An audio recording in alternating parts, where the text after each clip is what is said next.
सलाम मसनून, आदाब। नूर academy YouTube channel पर आपका इस्तकबाल किया जाता है।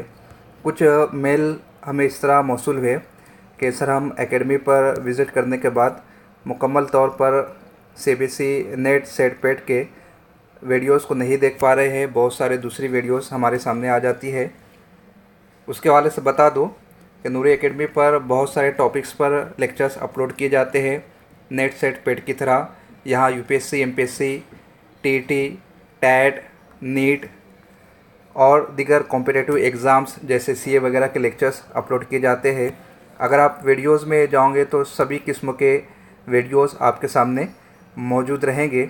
लेकिन आप सिर्फ सीबीएसई नेट सेट के वीडियोस को देखना चाहते हैं तो इस सूरत में आपको चाहिए कि वीडियो के सेक्शन में ना जाते हुए आप प्ले लिस्ट में जाए, जो ऊपर आपको नज़र आ रही होंगी। जब आप प्ले लिस्ट को क्लिक करोगे तो हमारे सेक्शंस आपके सामने आ जाएंगे।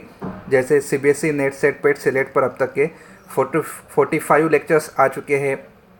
रिक्रूटमेंट पर है, करियर गाइडेंस पर है, कॉन्स्टिट्यूशन, लॉ, ड्रामा, रूबरू, shayari lectures, Om to Tom series, health series, motivational lectures, UPSC MPSC lectures, history, competitive exams, TT, NET exam, NCERT book series, PhD section, teaching videos. तो इस तरह से कई sections Noor academy YouTube channel पर मौजूद है।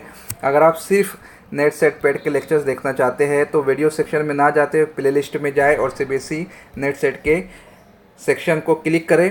इस तरह आप देख रहे होंगे कि ये 45 लेक्चर्स वो है जो नेट सेट के हवाले से है। इसमें दूसरी वीडियो आपके सामने नहीं आएंगी। इस तरह से आप बासानी नेट सेट पर मौजूद तमाम ही लेक्चर से इस्तेफ़ादा कर सकते हो। तो ये आसान तरीका है। अब आइए देखते हैं आज का लेक्चर। हमारा आज का लेक्चर बेस्ड है ख्वाजा हैदर अली आतिश की हयात व ख़िदमत के हवाले से। आप जानते ही है कि शायरी का हमने आगाज़ किया है, जो कि उर्दू मज़मून का पार्ट फर्स्ट है। ब्लू कलर में जो आपको नज़र आ रहा है, गज़ल का आगाज़ उर्तिका, वली दकनी, मीर तकी मीर, ख्वाजा मीर दर्द, ख्वाजा हैदर अली आतिश, इन पर लेक्चर्स अपलोड हो चुके हैं। ख्वाजा हैदर अली आतिश का आज हम सुनने वाले हैं। बकिया के नामों पर अनकरीब लेक्चर्स आने वाले हैं। बहुत सारे स्टूडेंट्स की ख्वाहिश है कि डेली बेसिस पर लेक्चर आए। तो हमारी कोशिश तो बहरहाल यही है, लेकिन रिसर्च की मसरूफियात है, मेरी पर्सनल ड्यूटी है। इस वजह से फिर नोट्स बनाना, उस पर सवालात कायम करना, पुराने पेपर से सवालात निकालना, उसमें वक्त जाता है। आप लोग भी मुतालिया करें, हमारी भी कोशिश यही होगी कि रोज़ाना हम आपको एक लेक्चर दे। आपका नाम ख्वाजा हैदर अली आतिश, आपका नाम ख्वाजा हैदर अली और तखल्लुस आतिश था। 1778 में फैज़ाबाद में आपकी विलादत हुई। 1848 लखनऊ में आपने वफ़ात पाई। ख्वाजा हैदर अली आतिश ख्वाजा अली बख्श के बेटे थे। बुज़ुर्गों का वतन बगदाद था, जो तलाश माश में शाहजहानाबाद चले आए। नवाब शुजाउद्दौला के ज़माने में ख्वाजा अली बख्श ने हिजरत करके फैज़ाबाद में सुकूनत इख्तियार की। आतिश की विलादत यही यानी फैज़ाबाद में 1778 में हुई।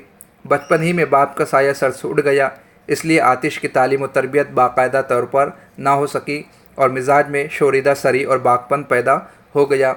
यह आपका और हमारा ज़ाती मुशाहिदा है कि जब बच्चे यतीम हो जाते हैं या माँ बाप का साया सर से दोनों में से किसी एक का उड़ जाता है तो वो ज़िद्दी हो जाते हैं, शरीर हो जाते हैं, या मुख्तलिफ़ स्वभाव उनकी शख्सियत में आ जाता है। लेकिन ये भी हकीकत है कि ऐसे ही बच्चे आगे चलकर माँ बाप का नाम रोशन करते हुए बड़े कारहाय नुमाया अंजाम देते हैं। आतिश ने फैज़ाबाद के नवाब मोहम्मद तकी खां की मुलाजमत इख्तियार कर ली और उनके साथ लखनऊ चले आए। नवाब मजाक सुखन भी रखते थे और फ़न सिपागरी के भी दिल दादा थे। आतिश भी उनकी शायराना सिपाहियाना सलाहियतों से मुतासिर हुए। तकरीबन 29 साल की उम्र में बाकायदा शेरगोई का आगाज़ हुआ। लखनऊ में इल्मी सोहबतों और इंशा व मुसफ़ी की शायराना मारकाराइयों को देखकर शेर व सुखन का शौक़ पैदा हुआ और मुसफ़ी के शागिर्द हो गए। लखनऊ पहुँचने के कुछ अरसा बाद नवाब तकी खां का भी इंतकाल हो गया। उसके बाद उन्होंने किसी की मुलाजमत इख्तियार नहीं की। आतिश और नासिख में अदबी चशमक थी।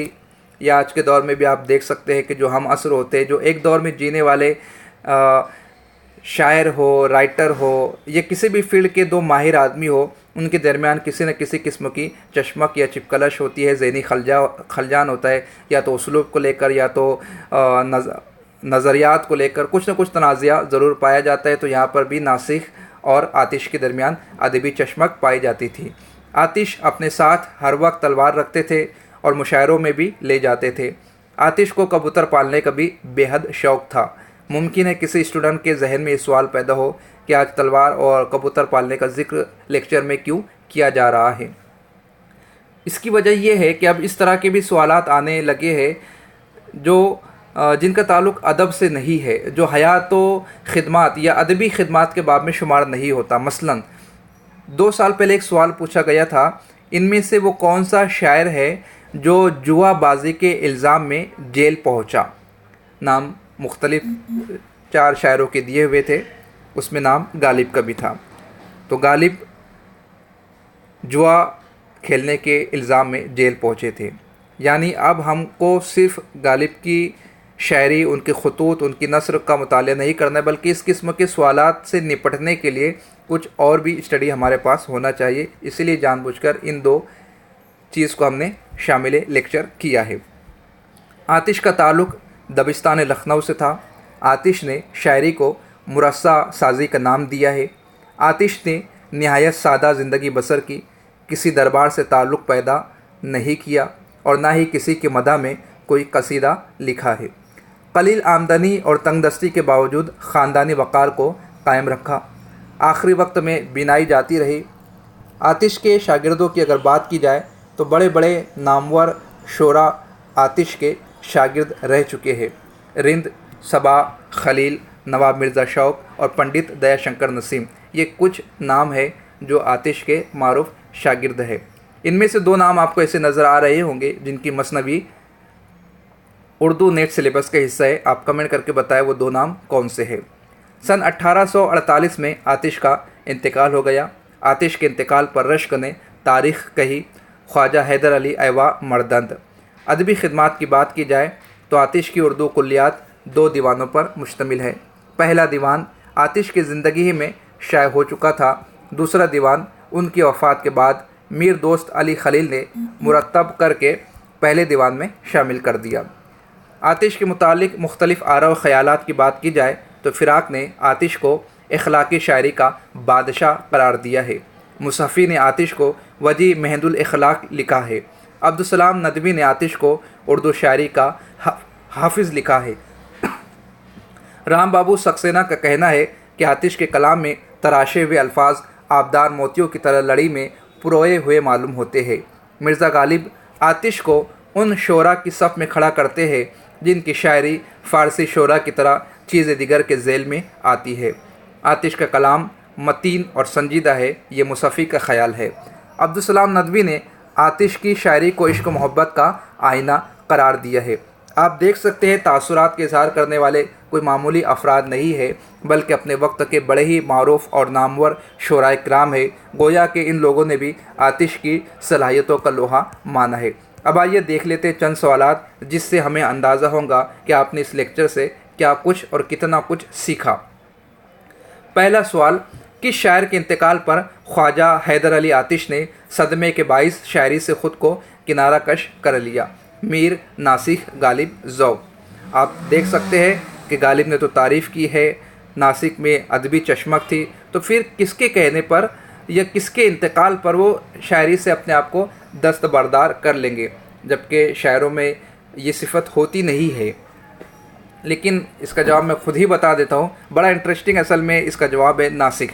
नासिक का जब इंतकाल हुआ तो ख्वाजा हैदर अली ने अपने आप को शायरी से दूर कर लिया। जब तक नासिक साहब ज़िंदा थे, आतिश साहब उनके पीछे पड़े रहे, दोनों में अदबी चश्मक होती रही। लेकिन फिर एक वो बात भी आती है ना कि लड़ाई और फाइट तो 2 शेरों के दरमियान ही हो सकती है। जब एक शेर का इंतकाल हो जाए तो दूसरा शेर फिर गीदड़ों से थोड़ी जंग करने के लिए आएगा। इस सबब से नासिक के इंतकाल पर आतिश ने शायरी बंद कर दी। सवाल नंबर 2, किस शायर के शागिर्दों में पंडित दयाशंकर नसीम और नवाब मिर्ज़ा शौक़ वगैरह के अलावा मज़ीद 70 से ज़्यादा शागिर्द पाए जाते हैं? ऑप्शन आपके सामने नज़र आ रहे हैं। कुल्लियात आतिश का सन इशाअत क्या है? 4 ऑप्शन आपको दिख रहे हैं। जानबूझकर इसका संदेशात मैंने ऊपर लेक्चर में बयान नहीं किया ताकि आप कुछ गेस करो, कुछ किताबों को देखो, कुछ गूगल करने की कोशिश करो, कुछ तलाश करने की कोशिश करो। आप ट्रिक भी लगा सकते हो कि किस सन में आतिश का इंतकाल हुआ और कुल्लियात आतिश तो इंतकाल के बाद शाये की गई, तो वो कौन से ऑप्शन है जिस पर आप सही तरीके से पहुँच सकते हो, कमेंट कर कर बताएं। ये शेर किस शायर का है? सुन तो सही जहाँ में है तेरा अफसाना क्या, कहती है तुझको खल्क़ खुदा गायबाना क्या। शेफ्ता, दाग, आतिश, दर्द। अब आप ये मत समझिए कि आतिश की बायोग्राफी चल रही है इसलिए जो शेर दिया गया होगा वो आतिश ही का होगा, आप तलाश करें। उर्दू का हाफिज़ किसे कहा जाता है? नासिख, आतिश, दाग, हाली। फ़िराक ने किसे इखलाकी शायरी का बादशाह कहा है? सवाल नंबर 7, आतिश के अलावा और किस शायर का नाम हैदर अली था? बड़ा इंटरेस्टिंग क्वेश्चन है, आप इस पर भी नज़र दौड़ाएं। आपके कमेंट हमें हौसला देंगे दूसरा लेक्चर बनाने के लिए। तो आप सवालात के जवाबात कमेंट करें, लेक्चर को शेयर करें और हौसला अफजाई भी करते रहे। खुदा हाफिज़।